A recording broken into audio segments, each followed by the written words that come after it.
Okay, great. Hello everyone. We are back with another session today. एक session जिसके काफी request आए हैं स्टूडेंट्स से, अर्ली स्टेज रिसर्च स्कॉलर से, वो है रिव्यू ऑफ लिटरेचर पे। तो आज रिव्यू ऑफ लिटरेचर पे ये सेशन लेने के लिए a very good friend Swasti has agreed to join us. And I'm so glad to have her here. We were together in JNU. She did her MA and MPhil from JNU, and recently she's completed her PhD from the School of Law, University of Sussex.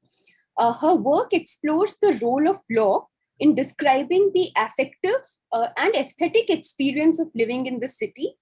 And she is inspired by scholarship on new materialism, speculative realism. She engages with questions of environmental aesthetics, affect theory, protest aesthetics, and art in public spaces. And I can imagine, the university, at least that we shared in terms of space, was one where this aesthetics and resistance, combined in public spaces was so much a part of our experience. So welcome, Swasti, for this session, and we look forward to having more sessions with you. So over to you now. Thank you, Shivani. This is such a nice platform to do this kind of work. I'm really happy to. So, literature review. I'm just going to get into it because there's enough to go on with. So, literature review, I hope everyone can see the screen. Okay. So the outline of today's presentation is that I'm going to give some background of what is a literature review, and then I'm going to give an example of what is the purpose of a literature review.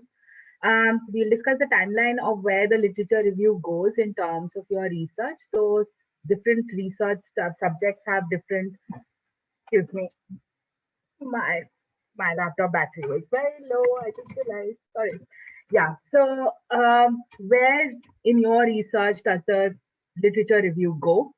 And how do we really do literature review? So a lot of this, what I'm sharing today has come from my own recently concluded doctoral thesis. And so I'm trying to blend the expectation जो research in institutions का होता है alongside my own reflections on how I have done literature review. So hopefully you gain something out of it. And this is a conversational. Shivani told me this is supposed to be an informal space. So if you have any questions, just write down in the chat box. Okay. So what is the background of why do we need a literature review or the purpose? Before we go into that, every research article or research paper or scientific paper that you will write will have a small section devoted to what we understand as literature review. And why do we need it or the purposes of literature reviews is very intrinsic and important to your overall research study. So the first purpose of literature review, according to me, is it provides a context or a historical background to your study. So if you were, for instance, studying if you were studying the impact of COVID-19 on urban planning, then you will need to, in your literature review, address a history of the pandemic in broader lens. The more frequently used way of doing literature review, so most of literature reviews will have in some ways, is to use it as a way to say why you're doing this study, right? Like to establish a background to the study. And I will talk about writing the literature review, but it has to be most effective form of literature review is often written in a way of conviction. So when you're writing a literature review, use the first person is the best shortcut. So you have to say, ask yourself why you're citing this particular reading or why you're doing this is because so many people have done this in this many ways. I want to do this. So it often is a very important anchor to background your study or to give an anchor to your broader thesis. The third purpose of a literature review, which I find very, very important, especially in short pieces, in like if you are publishing in a research journal or you're publishing in a blog, even a good literature review will often highlight what your main concept is. It will define what you are, what kind of terms you're using. It will tell the readers, it will tell your audience that, look, these are the things that I'm working with, and so many people have written on this theme. And again, like using COVID-19, you can use, you have to think of it as using authors who've written on this, and you're saying that, the term pandemic, why using the word pandemic? So you will use the literature review to explain why is this a pandemic. And this is also one of those key sites where you can say which one is a good literature review and a bad literature review. Often, if you find scientific papers, research papers that don't really define what the concept is, or the definition of the concept that they've used is very vague, it is not clear, it is not, you can't, it's between multiple sentences, it's not the greatest example of a good literature review. um, of course, a literature review's basic purpose that most frequently cited is that it relates and describes your research in extension. So, and it shows. So, when I say shows your contribution, literature review shows your contribution. What do I mean by that? Literature review is a way to say so many people have said so many things, but from these so many people have said so many things, I want to say this. And the trick is how to read this different literature and to express what you want to say. So I'll come back to it later, but remember, this is something that you can hold on to as an anchor when you're writing a literature review, thinking about a literature review, is to read the literature or read the readings that you're reading with the knowledge that you have to contribute, you have to do something with it. It can't be just a matter of having said, he said, she said, they said. It has to be motivated reading and writing your literature review.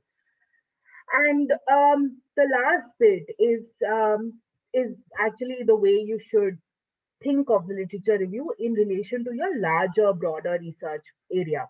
So your literature review also gives you a space of your own research. What do I mean by that? I mean that if you are a historian, I am a legal scholar, and I work on law and aesthetics. Now, obviously, law is such a huge domain to work on, and I am very, very particular about the kind of law I study, the kind of law and aesthetics I study. So I want to cite those literature that actually talks about law and aesthetics, for instance, and I want to use that to say this is where my work really fits into the discipline. And this is really, really important because this really gives you a sort of like, shortcut to what your audience of your research work is. A lot of early career researchers, or a lot of researchers just want to be big hotshots. But we know, if you are researching, we are all tiny parts in the larger machinery. So finding a right audience for your research is very, very crucial.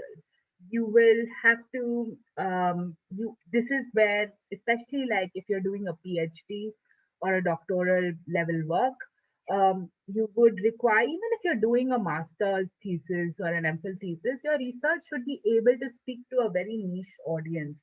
And this is from my personal experience, I feel like that audience will help you improve your own research, will give you more ideas to take forward, and will also like support you when the thing comes, given that that research environment is good. You can make your own ways as well. So those are some of the purposes of literature review. We can discuss more. So so one of the things that struck me when I was doing my literature review was, is before isko karte kaise hain? I like in the last few months of writing my doctoral thesis, I realized the literature review I had written in my first year wasn't the literature review I could have used in my final thesis. So obviously there is a place for literature review in your timeline of your research.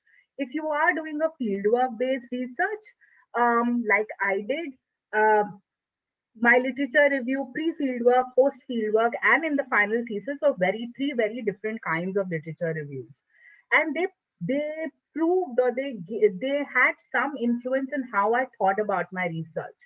So in the pre-field work phase, I often found my literature review to be more concerned with the methods, with identifying gaps in the literature, and it was more general, it was more broader, and it had a more interdisciplinary focus. So I could, in many ways, the pre-field work is when you read a lot. That is the time, field work पे आप नहीं गए हो, आप field work पे जाने वाले हो, you're reading methods, you're reading this.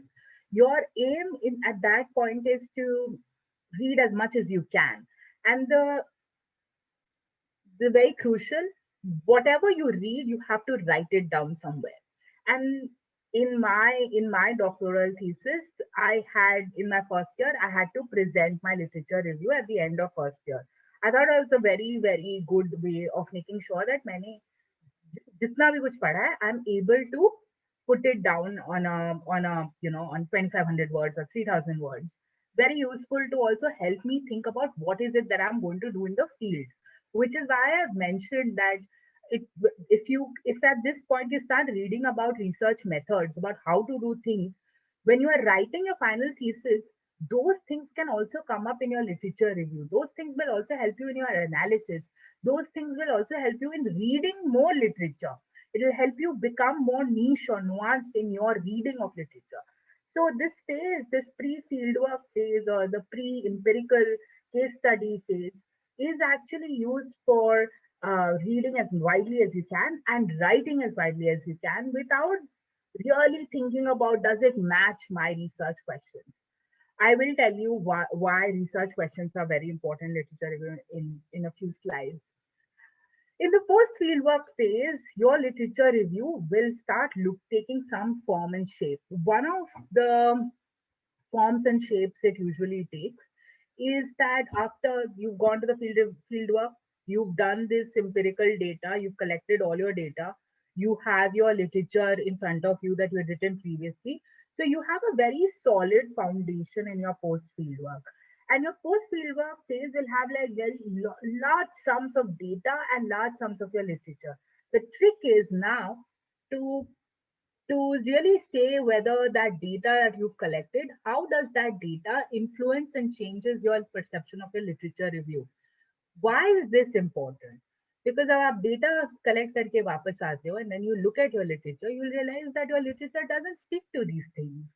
They don't talk about these experiences. They miss out on this. They are not talking about this geography. They're not talking about these communities. They're not talking about these experiments. They're not talking about this. So many things your literature might not talk about, which you may or may not know. Even in very, very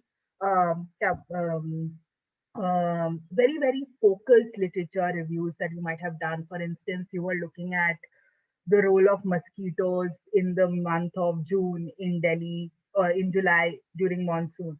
You were looking at that one, and you will have a history of literature review around that subject.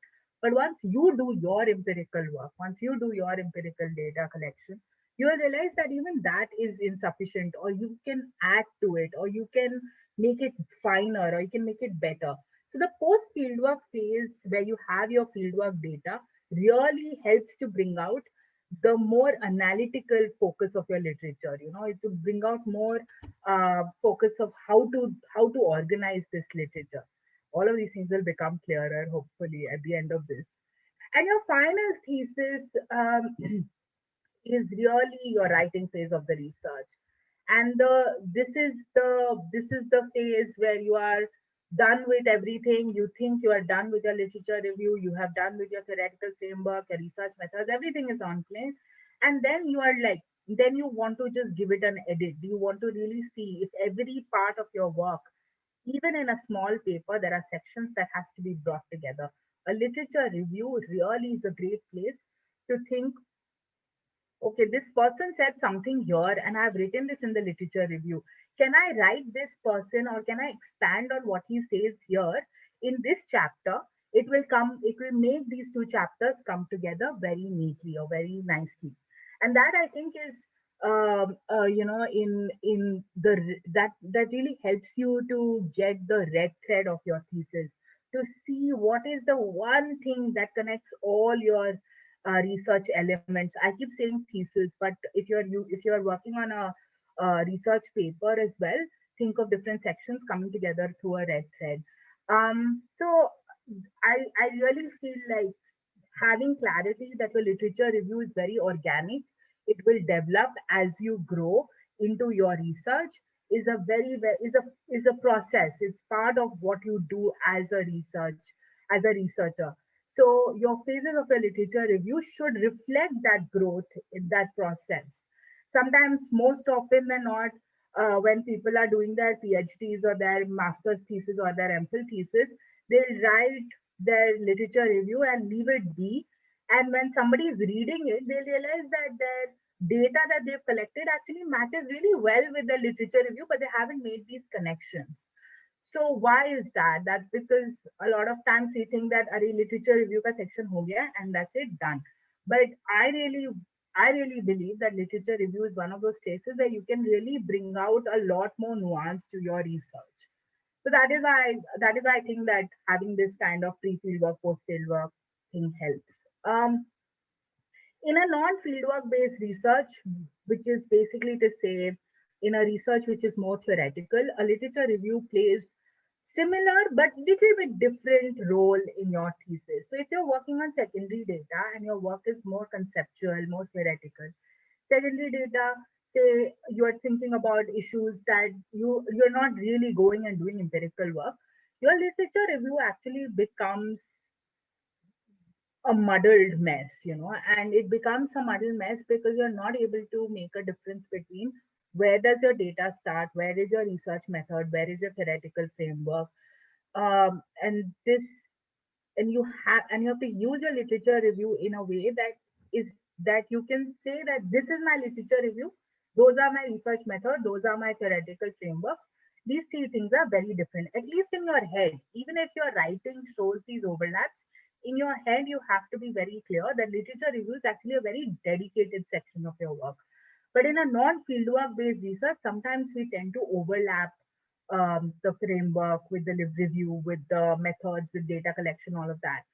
So I keep saying data collection and method. Uh, there are a lot of scientific writers, both in social sciences, humanities, and even in the sciences, where the theoretical concept really emerges from the way they have done their data collection. So a lot of scholars will use their work in their literature review to say that this person did this data and gave this kind of a concept.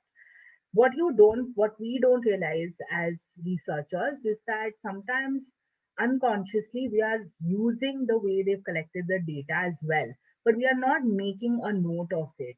Making a note of that really helps you to think, okay, this is the person who's concluded from these, who's made these conclusions from their data collection, and they use these things for doing the data collection.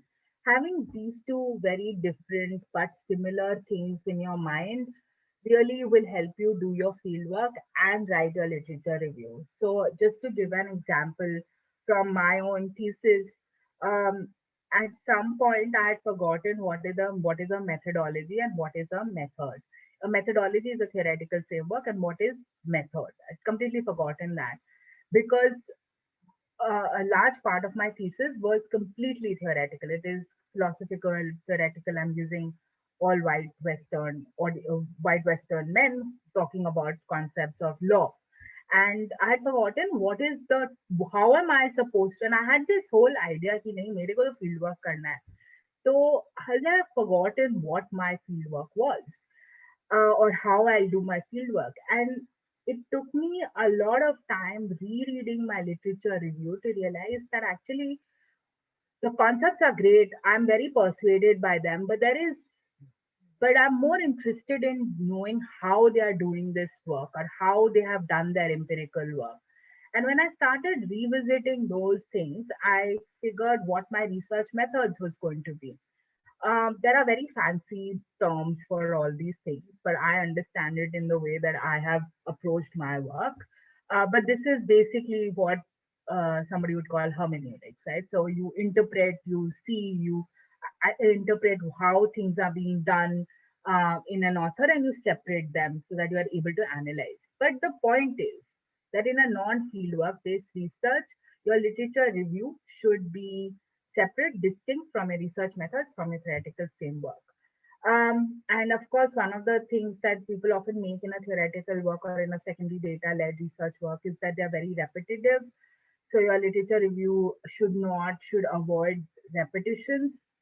Read, organize, edit is something that as a researcher you should probably type it down and put it in front of your desk somewhere, because this is something that you will every time you submit something, you'll have to read, you'll have to organize, and you'll have to edit. It goes without saying. Okay. So and there are two types of literature review. There's a dedicated literature review, and there's a recursive literature review. So, a dedicated literature review is defined in the broader research paper or your thesis, and a recursive is a scattered or appears throughout the different sections. A dedicated literature review, for example, would be in a PhD thesis. There is a chapter 2 or chapter 1 which says literature review, or it has a whole section of a review. And people organize it in very different ways. They organize it through themes, chronologies, identifying gaps. I'll come back to all of these in broader ways. But a dedicated literature review may, if you're following this, you will have to avoid list, you will have to avoid overciting, and you will obviously check for plagiarism, which you'll also have to do in recursive literature review. Recursive literature review is what I followed, which is basically that your entire thesis, a literature review appears in places. In chapter one, it will appear. In chapter two, it will appear. In chapter three, it will appear. And the thing about appearing of literature review in these many is not to say that I'm repeating myself.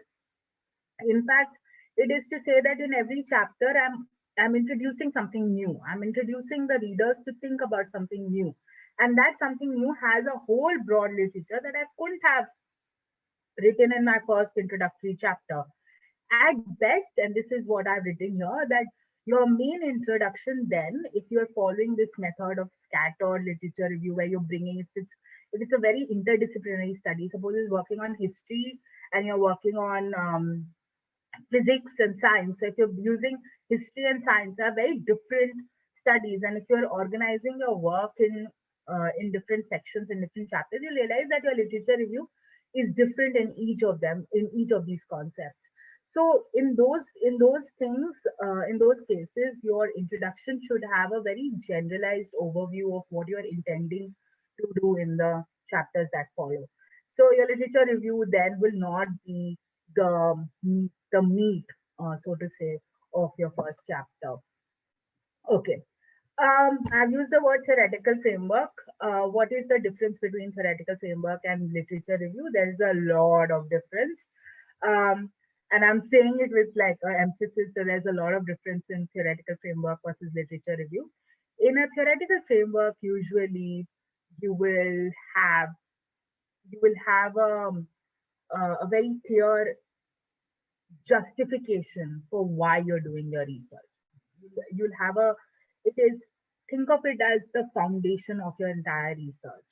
Theoretical framework is the reason how you pick up, or what kinds of concepts you pick up, or what kind of ideas you pick up to do this research. So theoretical framework is very grounded.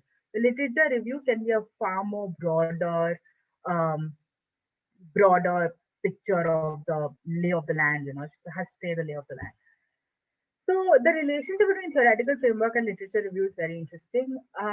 Sometimes literature review may lead you to your theoretical framework. So you are going from a very generalized literature to a very particular area of interest.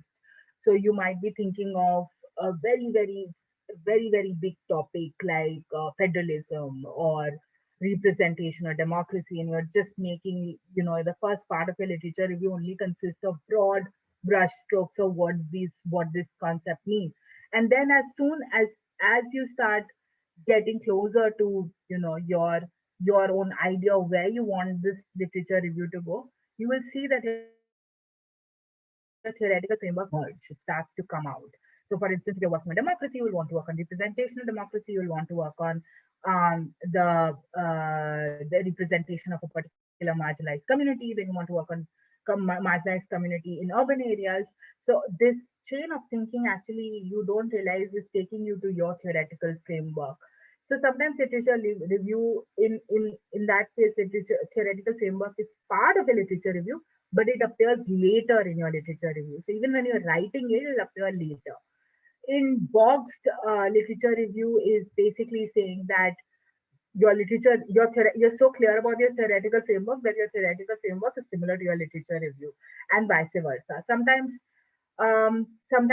because of shortage of word limit, or because of demands of your journal publication, or sometimes you're just very clear in your head what exactly is your theoretical framework and you don't want to care about everything else, then your literature review is basically becomes your theoretical framework, not the most ideal way to go about. And of course, the way most research scientists would do this kind of work is you have is theoretic is nesting, or is just placing literature review, is placing the theoretical framework within your literature review. So it becomes like a section within the literature review. Now, you can follow any of these three things as long as you are able to tell your readers and tell your examiners that this is where my literature review ends and this is where my theoretical framework starts. You don't have to write it. You don't have to say, "Ki, this is the end of my literature review," but you will have to section it. You will have to say, use sentences that makes that distinction between what is a literature review and what is a theoretical framework. Um, so, fun part: how to do literature review. Um, these are some of the things that I'll be discussing. Okay. Firstly, where do you search your literature? Obviously, library sources is a great place to start looking for your literature. Google Scholar. I think Google should pay me money on how much I've used Google Scholar. And you have to use one of the things I find very easy to look for more literature is to use the people that other researchers have cited. So, form like a chain of readings. So it's a common practice, and perhaps for those of you who are in MA or in MPhil or in early stages of your career, this will really help you to widen the scope of your literature and widen and tell you what else to read. Instead of reading everything under the sun, you are reading in a very systematic, organized manner, and you're able to search literature that is relevant to your work instead of reading everything, which is also great, but not very useful when you have to finish something by a deadline. Okay, this is my downloads folder. I hate this folder because I download folders and I never ever organize them. And I've only in the last 1.5 years of having written my PhDs that I've realized that this is not how you should organize a literature. I cannot emphasize this enough. Organizing your literature in actual practice, like putting them in proper folders, putting them under proper headings, even though it is painstaking, it will take time, it will save so much of your effort in the larger scheme. If you are, even if you don't want to be an academic, so even if you don't care, this kind of organization actually helps you to think that, okay, these are the people I have read, these are the main ideas. Organizing literature is the way of like organizing your cupboard.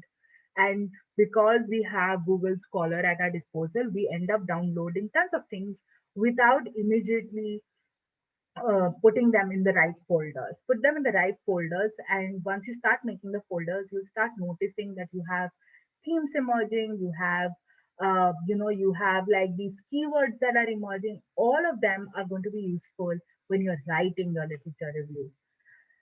So So of course, research methodology tools are there to organize a literature. Mendeley is free. And research citation manager is what I wanted to say actually there. But a research citation managing system like Mendeley or EndNote is very useful in organizing your literature. It helps you to identify broadly the keywords, the concepts, when it was published, themes. It also helps you in mapping these different disparate literature. And I personally cannot emphasize how important and essential this is to your research paper or your outcome of the research. Um, um, yeah. Okay. This is one of those tricks that I learned while in my earlier years of my doing my MPhil and my PhD was keeping my research questions always at hand, like somewhere where I can always see what my research question is. What is it that is motivating me to do this research? Why am I, what were the aims of the research? And this will change. You will change this. That the point is not that you won't change it. The point is that having research specific questions helps you to really focus on what kind of literature you will read, but it also helps you to read that literature to what people have called speed reading. It helps you to identify, okay, am I looking for cities? Am I looking for, like in the example that I've used here, is how has COVID-19 influenced animal habitats in cities? So obviously, my main themes that I'm trying to think of, and I'm thinking of what kind of literature I should read is cities, animals, virus, pandemic, etc. And I make these folders. But when I'm reading my literature, when I'm reading a particular journal essay or something, I am interested in how they have used the word pandemic, or how have they described virus, or what are they talking about animals in pandemic, or what is their relationship. So research questions really help you to focus on the theme of what you're reading. And I always, even right now, I have a list of questions that I have kept it on a post-it note, because there are different ways. You can be very brilliant and you might not need this, but and if you don't need this, then one of the ways of reading a literature or reading a text is always to ask questions. So I often find research questions to be useful there. Okay, so how do you read a literature? These are some of the more important questions that when you are reading a journal piece, you should keep in mind. Um, I mean, we should keep in mind is the first one is how much you should read of a given literature. This has no easy answer, and this is a very, you can read a lot or you can read limited amount of reading. Two things you have to remember: you are constrained by time, and you are constrained by the speed of your reading. Right? So if you read a lot, you will not be able to read what is relevant to your research. And if you read too little, then it will show poorly on your research outcome. So, how much should you read? There is no quantity given. It really depends upon you. But there are ways of reading in a way that helps, that reflects in your research. So if you can read 10 papers, and you can read 20 papers, and you can read 50 papers. But how do you present that you've read 50 papers is actually the trick. You can read everything under the sun, but how do you present this? And this is where you differentiate between what is useful and what is unnecessary. When you're reading a literature, you have to ask yourself, is this even relevant? And it could be very interesting. It could become your footnote. It could become what you want to do post it. Could be something that you would want to conclude with or introduce the work with. But you have to differentiate useful, moderately useful, unnecessary, completely unnecessary. Um, then how do you identify gaps? I'll talk about that. And reading and writing literature are two different things, but they're basically one thing. Is something that I feel is important to my kind of research. Where I felt like a lot of times we don't write is because we think we will dedicate reading time, and a lot of times we don't read because we are like we're doing writing time. A very crucial part of doing a time bound research is that you have to read and write together. And actually, it's very effective when you read and write together because it helps you save time and also allows you to um, write every day. And writing every day really helps in the final product. So, so I'm going to talk about the way I did my reading and writing bit. But every research paper will have these six things. It will have an abstract, introduction, methodology, result, discussion, and reference.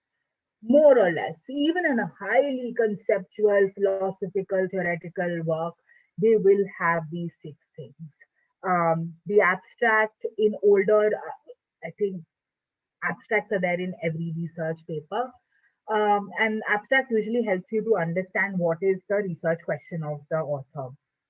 Your introduction is introduction will be there, the methodology will be there, the result will be there, and of course the author's own interpretation of what they have derived will be there. Identifying these and having these themes in your head when you are reading something is really useful. So I follow what is an annotated approach. I don't know if you've heard of this or you've heard something like this, but this is a bibliographical approach that basically helps you to describe what the author is trying to say and compare and helps you compare and contrast to other authors. So, just to give an example, I have taken this research paper that is published by Nanika Mathur on VC identification in India, and her abstract is basically saying what is it that she wants to say in this paper, and and interestingly, the abstract also details what is the method. So I don't know if you can see, but she writes. I don't know if you can see my cursor, but she writes here. I sorry. She writes here that I demonstrate ethnographically, so that obviously her method is ethnographic. The first question: how does a big cat in India come to be identified as one guilty of preying on humans? Is her research question, and where she says the fifth, the 10th, or the 11th line, right in the middle of the abstract, she says exactly what her argument is. So, and the last bit where she talks about the where she talks about this bit is actually her situating her study in the broader scheme of the scholarship that she works on. So I use this example. In fact, this is just released about 4 days ago. So I was reading this and I thought I'll use this as an example here to say what I do when I say read and write together. So I read that I basically wrote 250 words of a summary or a 150 word summary depending upon pieces to pieces. I write what I definitely start by citation, then I mention what the research question is, I say what is the context in which this author is writing, I identify method. You will see that I've used the word keyword to write that the method that she's using is ethnographic. And the last three sentences, for the sake of this particular seminar, I thought that this was the gap that I identified while I read it. Doing this kind of summaries will create a whole plethora or like a database of summaries. And having that in your file or in your computer or wherever you want can be organized using something like this. I don't personally use Excel. I tend to be old school about this. I use MS Word, where I have where I have section wise distribution of this kind of writing. So, for instance, my broader file will be named Anthropocene or tigers or something like that, and then I'll discuss this. Having a full 30-page document discussing various literature actually helped me to finally write my literature review. So the other way of doing this same thing is, if you're not interested in doing annotated writing, or even if you are annotated writing, and if you're interested in, if you're thinking about comparing multiple literature, you start thinking about main arguments like this. You survey the survey what your annotation says or survey what your reading says, and ask these main questions: that how do you identify the main argument of the research paper. This is also broadly a very important tip that I feel like sometimes research papers can be very dense. They are not as simple as this. They are very, very dense. And you might be grappling with the main argument. Sometimes, you know, theorists or conceptual thinkers or social scientists tend to give their main argument in like 5, 10, 15 sentences, or they take up an entire space. I often just break it down. I tend to read in between line. I ask myself, okay, do I agree with the general sense of what they're saying? Is it logical? Is it, of course, it's logical, especially if it's a peer reviewed paper. That question of logical doesn't really come into play. But is it relevant to your work? And also, is it relevant in terms of the broader timeline? And this question, does it confirm or challenge your view? It's really one of those things where you read something and you ask yourself, is this the kind of reading that I want to read, or is can I read something better? So having I did this approach while I was doing annotated readings as well. So once I read everything, once I have this, then I ask these questions again and again. I ask them that, is it relevant to my work? Is it logical? What is the gap that I've identified? Is it going to be useful for my work? So having these questions, I really felt was, some like a tool that I read somewhere and I just wrote it down. Okay, so this is really writing your research, like writing a literature review. So every literature review will have these three sections broadly. It will have the introduction, it will have the body section, and it will have the conclusion. Your introduction will be basically a broad outline of what you're doing in this section. So in this section, I propose to examine different arguments, different views on this concept or on this idea.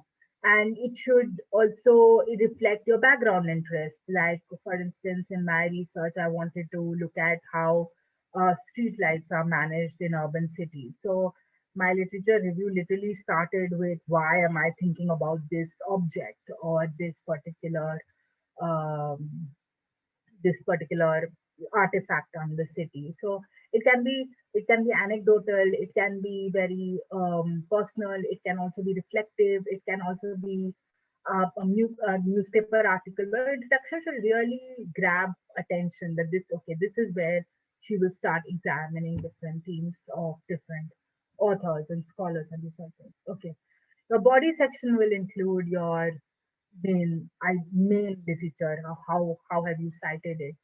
And a lot of people arrange it in different ways. They arrange it through chronology, they put it in different times, they put it thematically, etc., etc.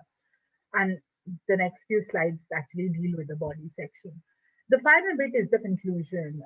Every good literature review should identify the gaps in that literature and should tell you what you intend to do next with that literature. So it shouldn't be like like a nice, neatly packaged thing. It should actually help you set, think of it as what you want your readers to know once they finish reading the literature review. So what is it that they should खत्म कर लिया उसके बाद end में when they are reading the literature review, they are like, okay, अब इसके बाद क्या? So that is where you should conclude. You should let the reader who's reading that um, should really be able to say, okay, I think this is a very interesting point where she has stopped. I want to see where she goes with this. So you identify gaps, you show what you have done, show what you intend to do next with what you've written. Um, and really, the conclusion can also serve as a standalone, can make a literature review as a standalone piece and can help you do it um, without thinking of it कि मुझे और भी कुछ चाहिए. For a research paper, literature review can also be published. So, and that really, really depends on how you do your conclusion. So mind mapping. Now mind mapping is a tool that I use all the time, as you can see, a lot of presenting has been based on my own experience. So it's no surprise that mind mapping finds place in this. I'm a visual learner. I like to see what is it that I am trying to tell through these various concepts that I've used. My work was very interdisciplinary. Every chapter was on different things. So I had to somehow find that red thread. I had to connect them, because if I didn't connect them, then the examiner will say, why have you used this? Why have you not used that? Or there isn't a compelling reason why you used this author when you could have explained the entire thing by using that. So mind mapping really helps you to have a visual lay of the land, like have a broad perspective, bird's eye view. And it helps you to read several different literature, several different concepts, several different themes. It helps you to organize them, it helps you to club them, and it helps you in finding patterns, overlaps, consistencies across different literature. So this is the time when you start reading different, organizing your annotated literature, and you start thinking, oh, this person said ethnography, the other person said ethnography, so maybe they are using anthropological terms. So what does that mean? So those things, those reflective bit really helps you to think of your entire literature review. For instance, this is my chapter 4 in my earlier draft of my thesis. For instance, I I had this concept of spatializing time for another day. And I knew that a lot of writers that I was thinking about is using this, but they're not using it in a very like this is what it means, or this is the concept and you can define it in this way. You can say that, but the writers that I was reading weren't doing that. So then I had to obviously start asking myself these questions: that why am I chasing after this category? Is it useful for my work? Is it does it relate to the street light? What is it? So um so I'll, so mind mapping really helped me to bring out very, very disparate and discrete interdisciplinary ideas together. um Use pen and paper, use a software, and a lot of us have been ingrained with the idea that everything needs to be textual, needs to be written. Visual learning for yourself is really, really useful. Don't Visual learning for yourself is different from doing this kind of PowerPoint presentation where you put it out. Visual learning for yourself really helps you to see things very, very differently. Um, so maybe try it, maybe it's helpful. Okay. So this is something you must have heard a lot of times, that you can organize a literature on the themes, but how do you identify themes remains a very rather unexplored or un there is really no um, short way of knowing what the themes of the literature across disparate literature is. So one of the ways in which sometimes themes are very obvious, sometimes themes are very, very occluded. So there are some of the ways in which you can identify the themes. You can identify themes by dates, by geography. So it's about a place like Delhi or Mumbai. It also helps the themes also emerge when you start reading the kind of references that authors usually cite. So if you're citing only environmental articles or ethical articles or methodological articles or articles on women's rights, or the majority of those of your reading, their references are based on this theme, then you see that they're broadly talking about similar themes. Um, Another important way of going about looking for a theme or identifying a theme is to look for keywords. Like I said, I wrote, for me the keyword was ethnography. So I make a list of these keywords, and I generally say, okay, this is the theme that are emerging in my research study, and this is the kind of themes I want to explore in my literature review. So you can easily section your literature review based on these themes. Another way of identifying themes is obviously if it's biographical, or it is about a concept, a specific concept.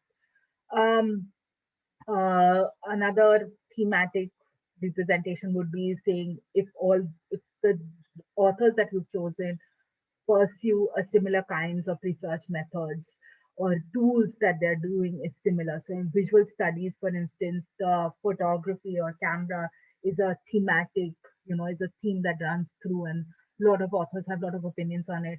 So your literature review could contain or identify that as a theme if it's useful and relevant to your work. Sometimes across different literature, you will realize that they're trying to solve similar kinds of puzzles, or they're trying to answer similar answers. They're trying to answer similar questions, and they're looking for their questions are very very similar. So maybe we can think of them as belonging to a particular kind of theme.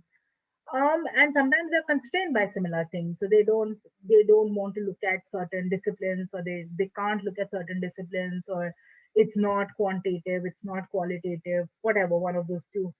So there are ways in which you identify themes, and you then start writing around those themes. When you're writing a literature review, is it necessary for you to write it in these theme blocks? Yes and no. It depends upon what you're comfortable with. So if you're for instance, if you're talking about Delhi in a time period, in late Mughal time period of last 19th century, then obviously you will have to use two different kinds of literature: the literature that talks about the city, and the literature that also talks about that time in general. And then you'll have to find ways of bringing these two literature together by using creative words, transitioning sentences, write in short paragraphs, use anecdotes to move from one section to another, or conclude with an anecdote. And if you can't find a theme in the readings that you're reading, and if you can't imagine what is the theme, mind map it. Sometimes mind mapping an article, a simple article, can really help you identify the gaps in the literature, the method that you've used to, the method that the author has used um, in that. I mentioned this cut and paste method. It's a very laborious method, and if you are in like a long form research oriented work, you will realize that you have time that you really want to spend in doing something creative, and or you want to just take your mind off things. I it's A cut and paste method is basically doing a collage of your research study, or of just using elements to on a flat piece of chart paper and just putting them together and seeing what kind of where does it lead you. It's a very very immersive, again visual, but also very creatively enabling process of thinking about a literature review. Again, in the context of our research, we often think everything has to be literary, everything has to be written in word. But once you start changing or challenging yourself on that, you will realize that it different kinds of ways of thinking about the same object, or thinking about the same thing. And one of the ways is obviously to involve yourself more when you're doing research, when you're identifying or reading or writing. Just use different kinds of mediums, write with pen and paper, write pencil, write with color pens. It will, at least it helped me. Um, um, so I have actually, the citation is missing, but I have actually used these three questions to identify gaps in the literature. Your literature stands in for a reading, right? Like, and for the broader literature in your work. Um, so the question really is, how do you identify gaps? How does your so the first question that you have to ask once you've written your literature review in whatever phrase or whatever this and that is, how you've organized it, you've written it in different nice, beautiful paragraphs, you've written transitioning sentences, you've said who says what. So, but you're not able to say to ask yourself what are the gaps in your literature, or what is it that you're doing in the next few pages. So these questions really help to bring that out. So how does your own work, which can mean your research questions or your research fieldwork or your research data, contribute to building upon, challenging, disproving, correcting the scholarship of what we know about or what you've written about, right? Secondly, how do you identify a gap is by asking what do you add to what the authors have already mentioned, and what do we need to know to improve our understanding of literature that you have cited. So these three things will give you like a very simple sentences. It will help you identify, okay, these are the gaps in the literature that I've cited, and my research in the next few chapters or pages or sections will address these particular gaps. And identifying gaps is a tricky thing. Sometimes you will not have read everything in the discipline, or you might have not read everything that the author is trying to say about a certain concept. That's fine. It's absolutely fine. You are not there are We will not be able to read everything out there, even no matter how hard we try. But the point is that you use more literature to substantiate the gap that you've identified. So if there is a gap, for instance, in the previous example of Menaka Mathur, I'm very interested in knowing how does big cats like tigers, for instance, influence the way urban city dwellers live. Um, the author doesn't discuss in that particular piece, but there will be others who've discussed it. And there'll be others who haven't discussed it. So I want to discuss it in my research field. So my onus will be to use more literature to substantiate that gap or to expand on that gap further. So identifying gaps is a tricky thing, but the point is to substantiate, once you find what the gap in the literature that is presented is, you substantiate that gap by using other literature. Sorry if that wasn't clear. Okay, there are two other ways that I think was useful to present here was when you're writing a literature review is the wheel method and the pyramid. The wheel method is a fancy way that Pat Thompson uses. That tell you who she is, who they are. They use this method called wheel method to represent interdisciplinary literature.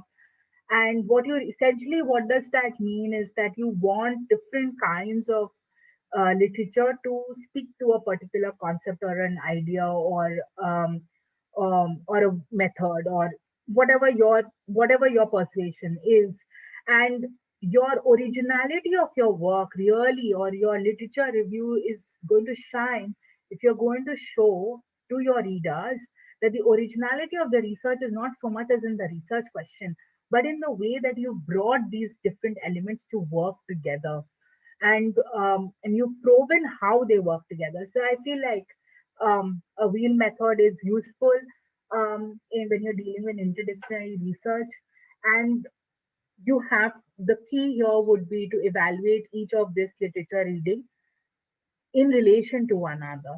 So you have to completely be invested in comparing and contrasting and filling in the gap and identifying the theme and moving on to the next. So the wheel method is useful if you are doing interdisciplinary work, but even within your disciplinary, the wheel method is useful to start thinking about it in terms of um, how different elements in your research can be brought together.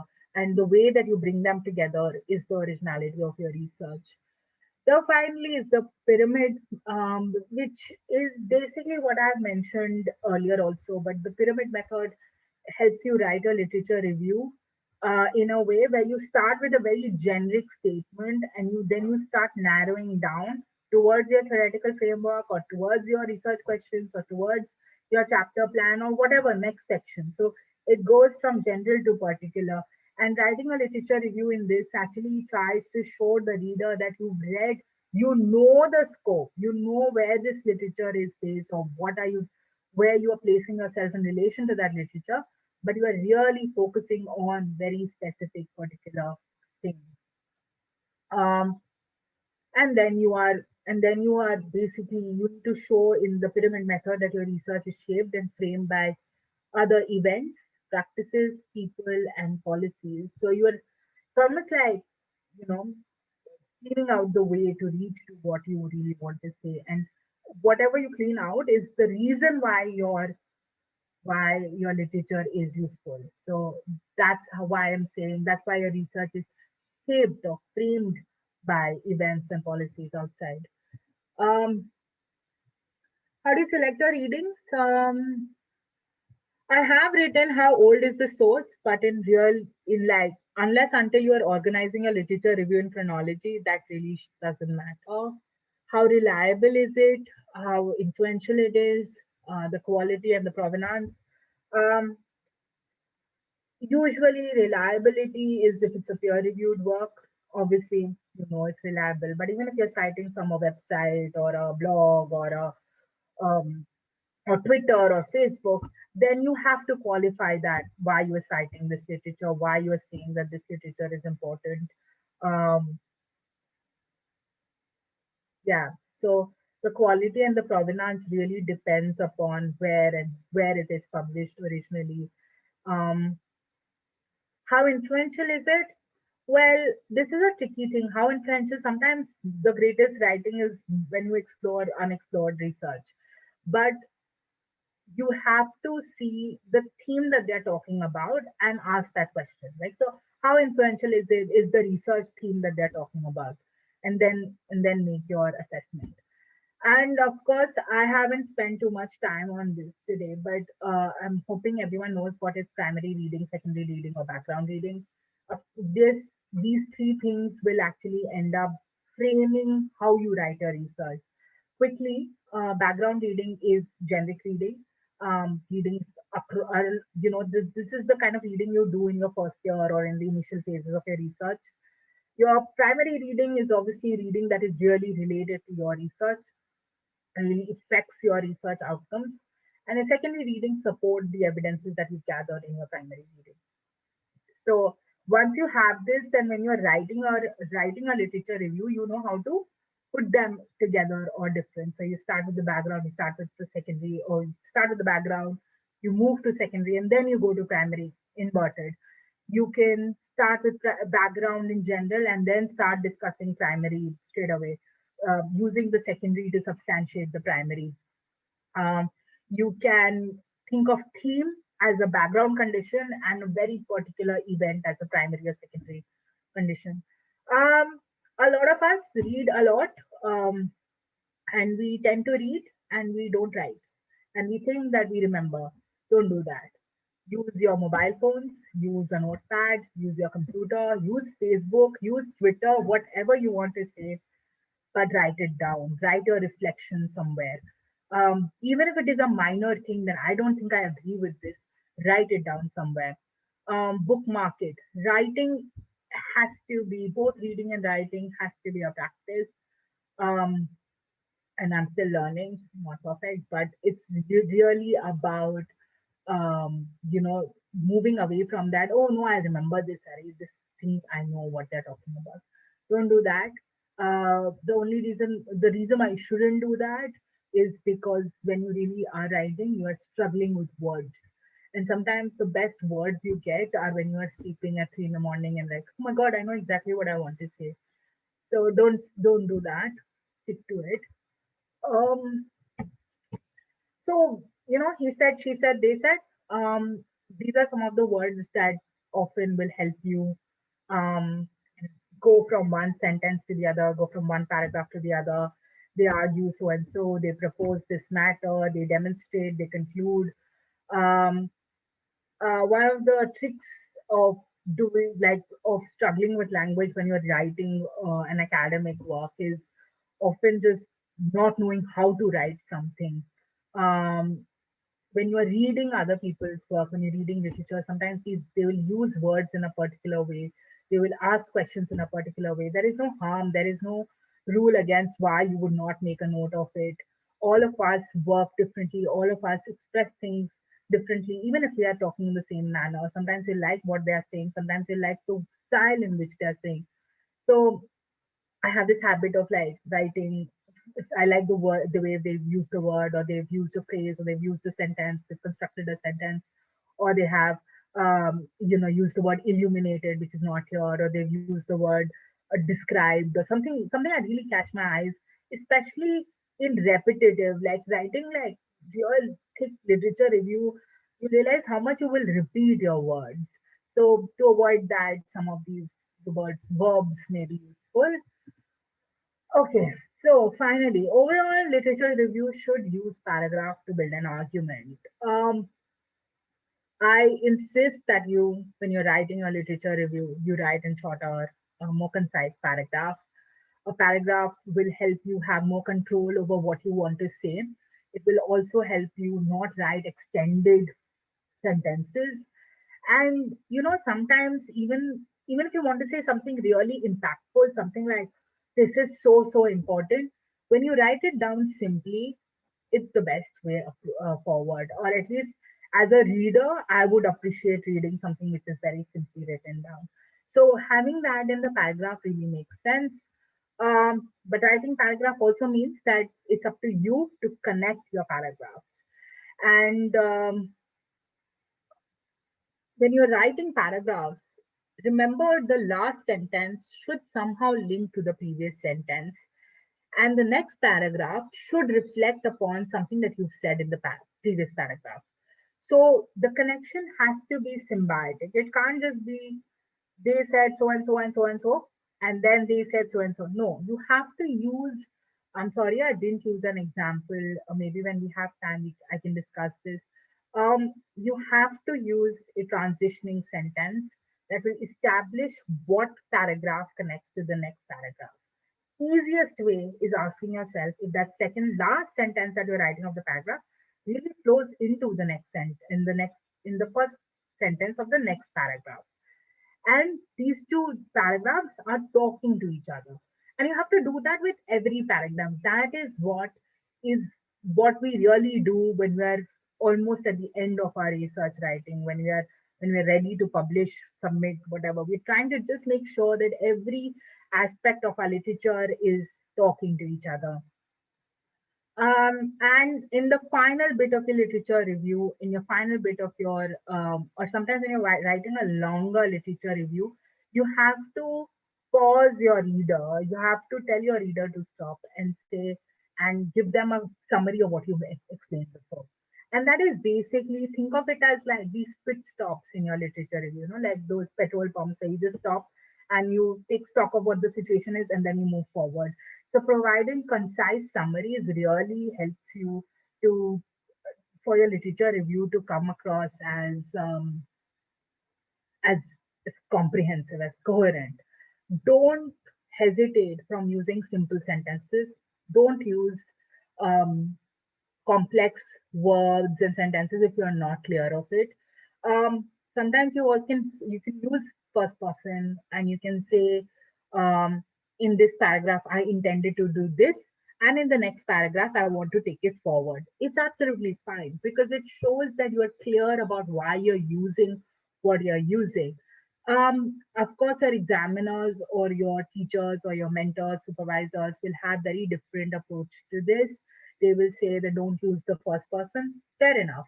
But having that clarity in mind is very crucial because it will help you find words that are similar to it. So I often feel like providing concise summaries of the main points you want the reader to know really helps in the flow of the literature review.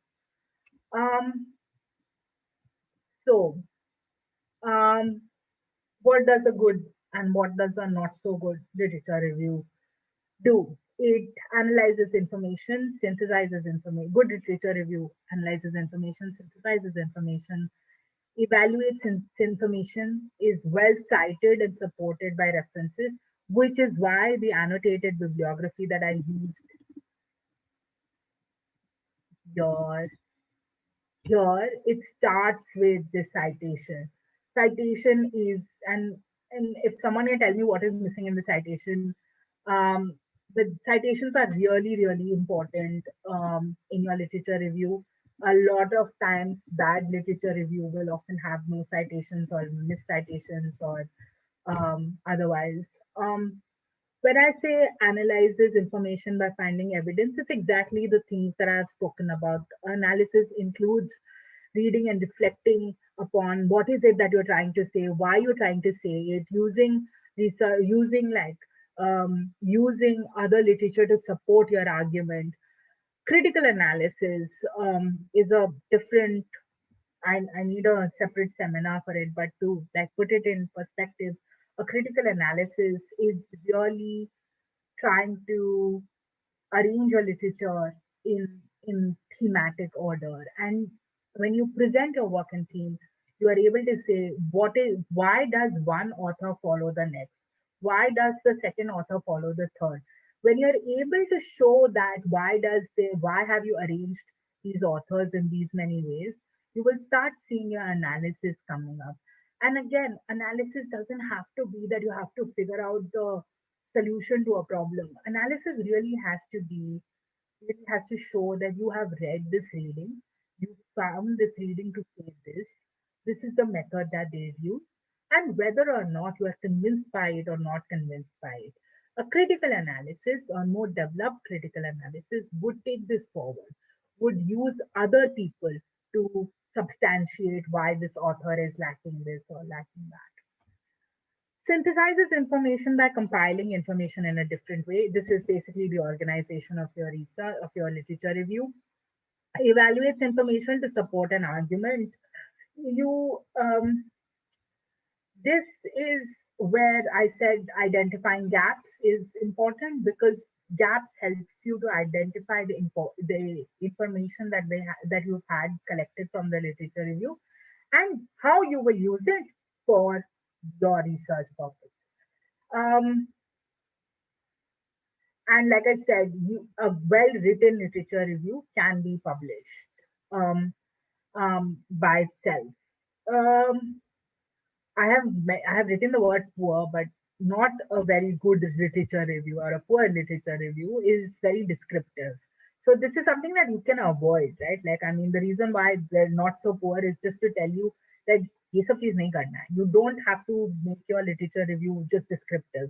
Not he said, she said, they said. You have to be consistent. There has to be, why have you used this literature? Um, why do you think that what they're saying is useful or not useful or is completely useless? And this is my pet peeve.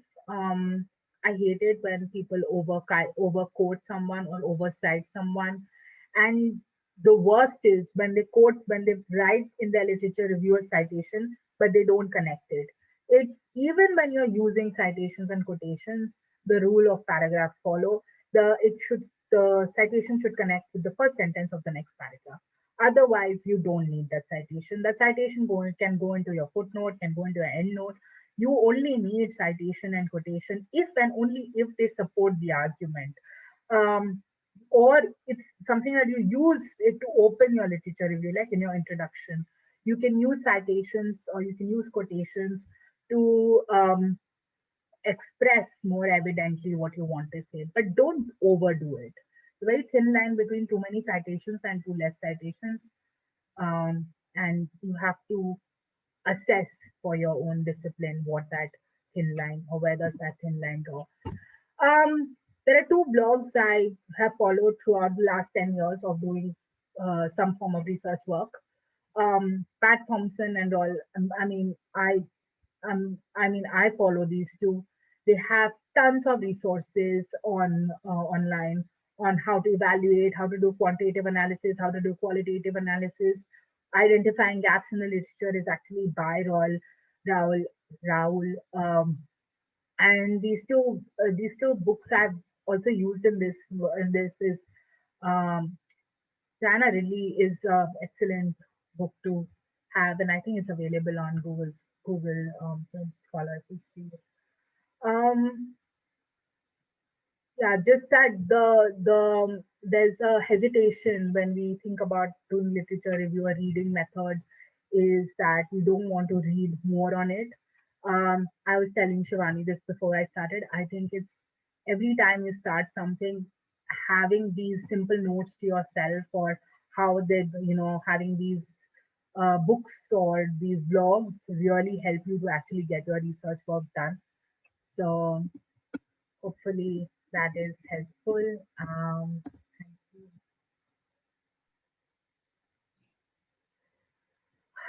Yeah. Yes, Asti, that is so exhaustive, and not just exhaustive, but I think, usually जब हम literature review की बात करते हैं, तो, at most, the guidelines one has heard I remember जब मैंने पहली बार literature review किया था, it was for my undergraduate dissertation, in which my literature review was basically a chronological organization of abstracts. Then it moved a little, but still, the major prompts that we were given, to do literature review was कि सिर्फ abstract मत लिखो, review करो. But what are the different points of review? What are the different entry points for review? जब हम literature को देखना शुरू करते हैं, तो हम कौन सा literature ढूंढते हैं? Like you talked about the historical context of it and the different ways in which we need to connect. The whole idea of mind mapping and concept mapping is so useful. And the fact that for most of participants here, I hope you realize that literature review is a process that continues from the beginning of your research till the end of the research.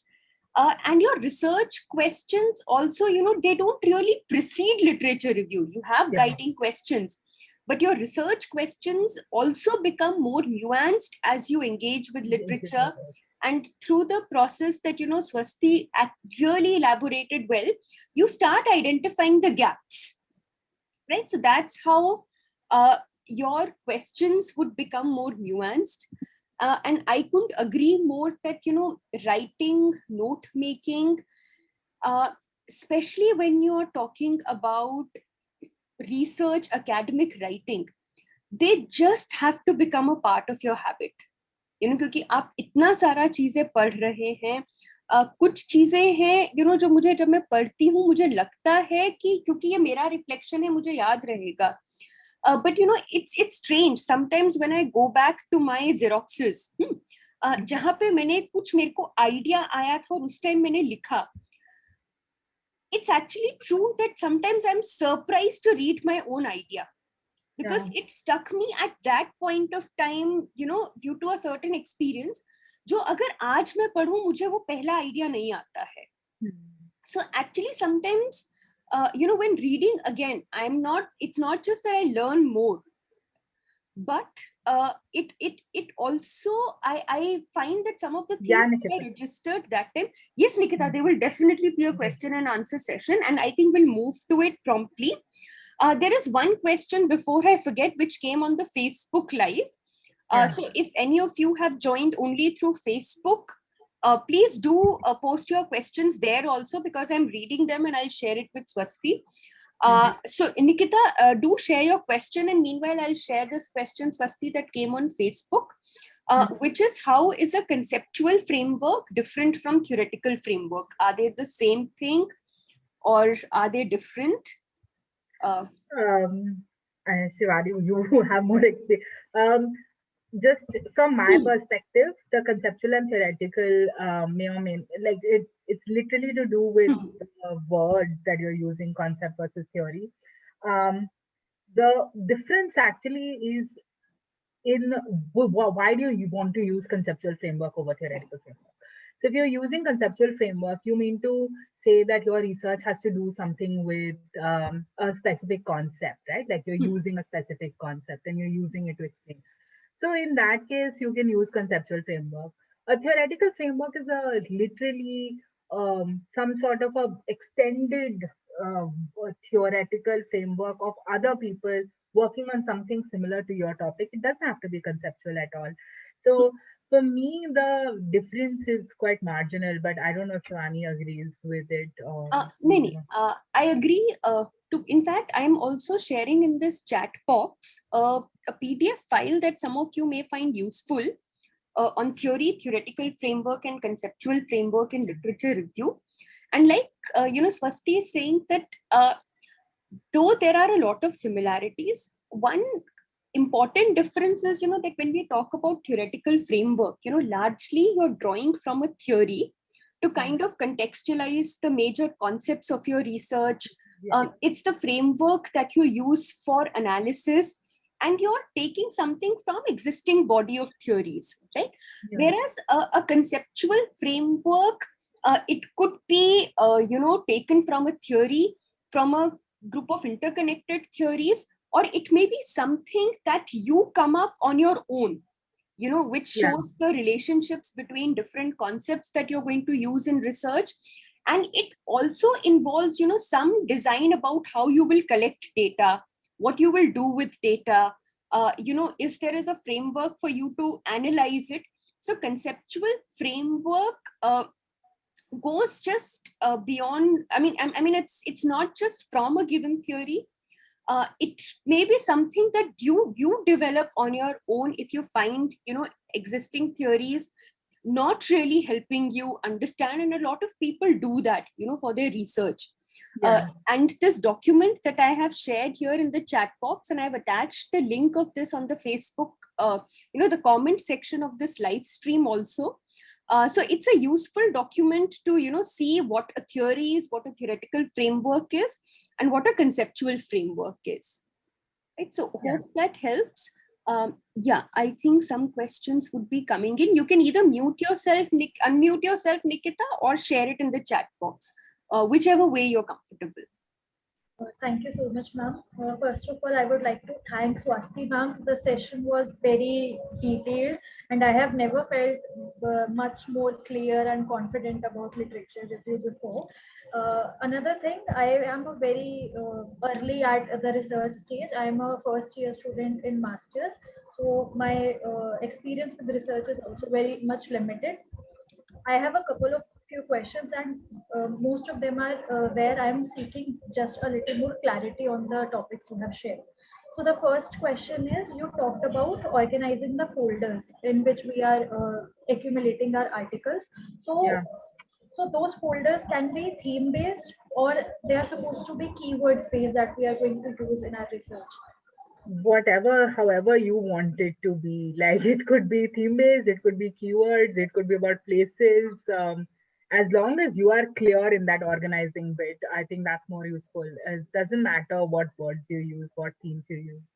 But it should make your life easier. Don't make it harder. So don't write X1, don't write X2, write proper names, so that you know what you're talking about. So that's, yeah. And somewhere they will come together. Your key Yeah. concepts in your research are not going to be so different from your themes. Your themes will emerge a kind of, easily mind mapping that Swasti talked about is so important. When you're doing your concept mapping regularly, and probably in one of the next sessions, we will have a session on concept mapping. That really helps you, so the folder names also don't have to be static. आप उनको Yeah. अपने Yeah. evolving understanding के हिसाब से change कर सकते हैं, right? But it's absolutely important to organize it, because that all organizing it also is a cognitive process. It's a metacognitive process actually. Metacognitive माने आप सिर्फ सोच नहीं रहे हो, आप अपने सोचने के बारे में भी सोच रहे हो, राइट? कि ये मैंने समझा, ये मैंने कैसे समझा, तो वो आपको आपके रिसर्च रिव्यू लिखने में उससे आप क्या निकाल रहे हो में बहुत मदद करता है. This kind of an organization. I definitely think that organizing will help you so much. Absolutely. It's one of my learning things from my own work. So yeah. Totally. So there is okay, so there are a lot of messages coming in, Swasti, that really appreciate this session. Ari, thank you. There- I'm sorry I didn't show that slide where I had my email ID for any other question, but I'll put it on Facebook in case somebody needs to get in touch with me. You're most welcome to reply. So I have one more question. yeah, yes. Yeah. The question is, the gaps that you mentioned that we have to identify in the literature we are reading, does the gap also mean that there is a theme which the writer missed, or a perspective, or like an important factor that affects the research that is being missed? So what do you mean by the gap? Yeah. And is it essential to cover those gaps in our own research? Okay, so that is a very interesting question. That do you really need to say what those gaps are, or do you want to spend so much time on those gaps?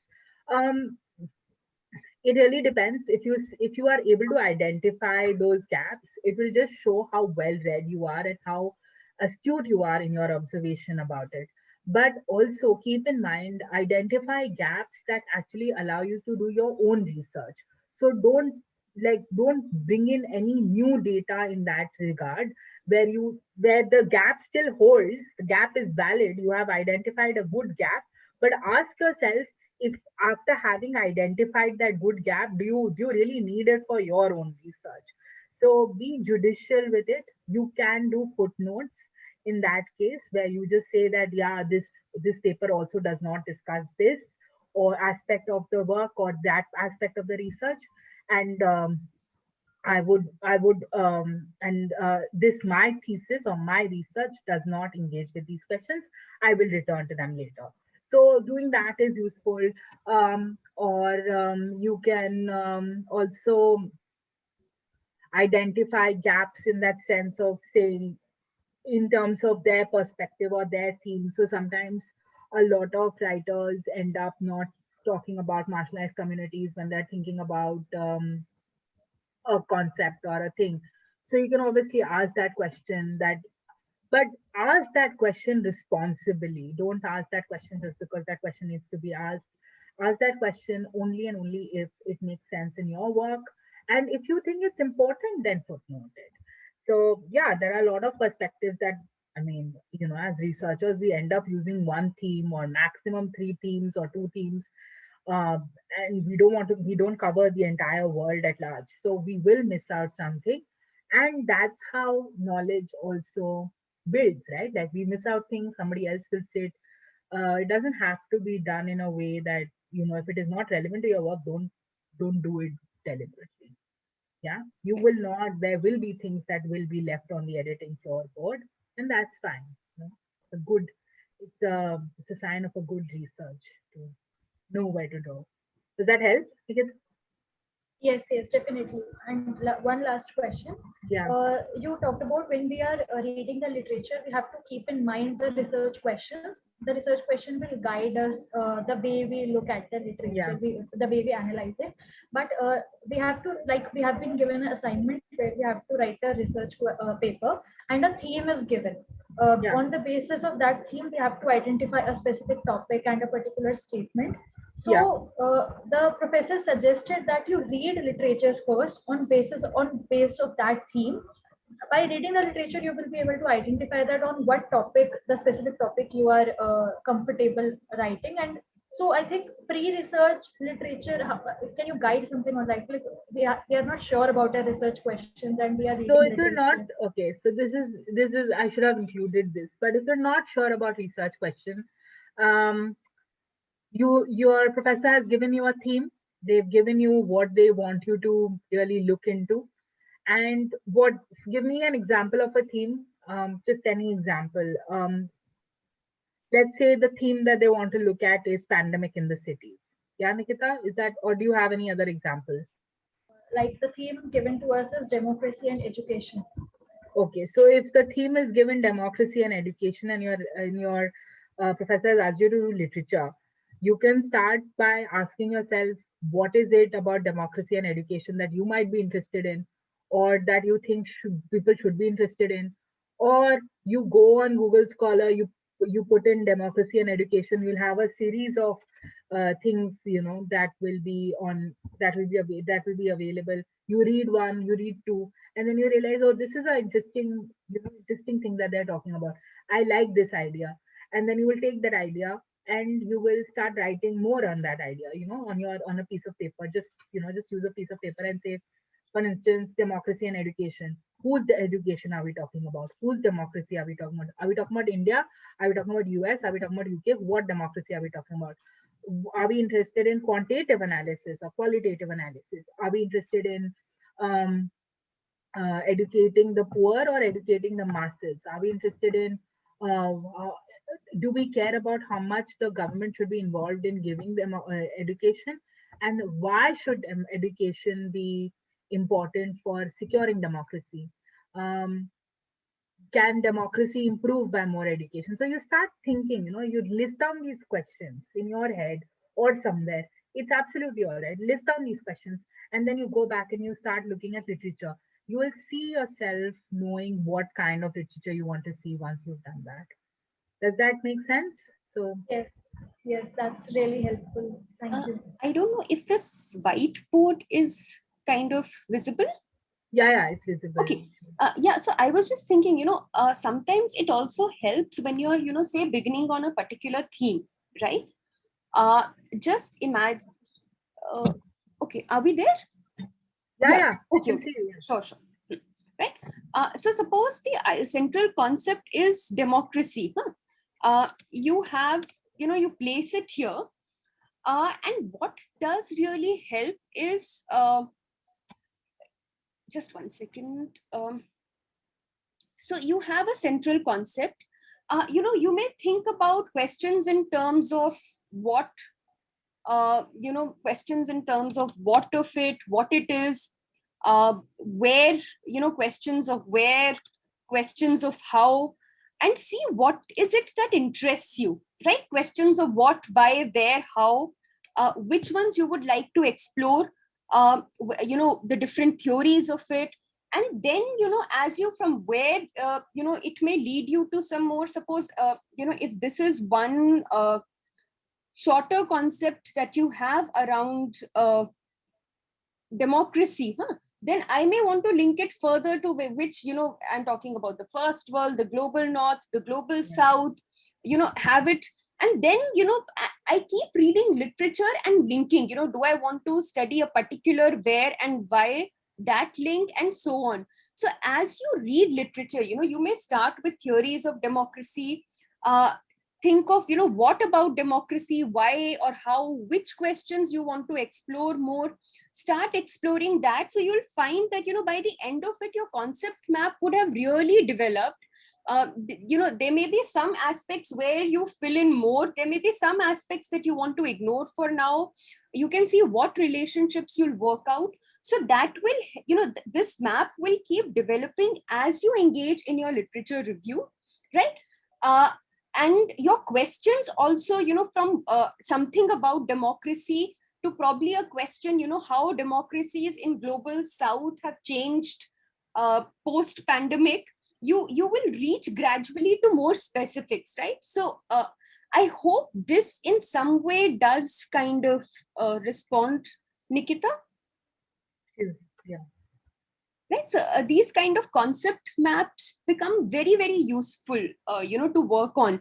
So anytime you're reading, you're thinking, have your papers and stationery ready.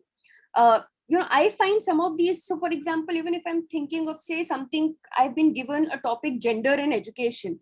So I'll have a circle with gender and education. Then what about gender? Which gender, or how is gender constructed? So there may be too many, some key questions around gender, some key questions around education. I start exploring based on my interest, what I find. And then I may read, that I want to understand the different obstacles or facilitative processes that shape the experiences of trans persons in an educational institution. Yeah. Right? So as you make, it will become more nuanced and more specific, more focused, as you engage with literature. Yeah. Right? I agree completely. Okay, Yeah. Nikita. So any other question that you may have? I see that, there are no questions on Facebook, but so I guess your questions have been responded to. And, since this video will be available on the Facebook page, feel free to drop in your questions, and also, any ideas you may have for future sessions that you think would be helpful. And on behalf of Swasti, I'm assuming that she would join us back with more such sessions. So thank you so much, Swasti, and thank you all for joining in, and really appreciate your feedback and comments. So thank All you. the best, guys. Thank you. Okay, bye-bye. Stop.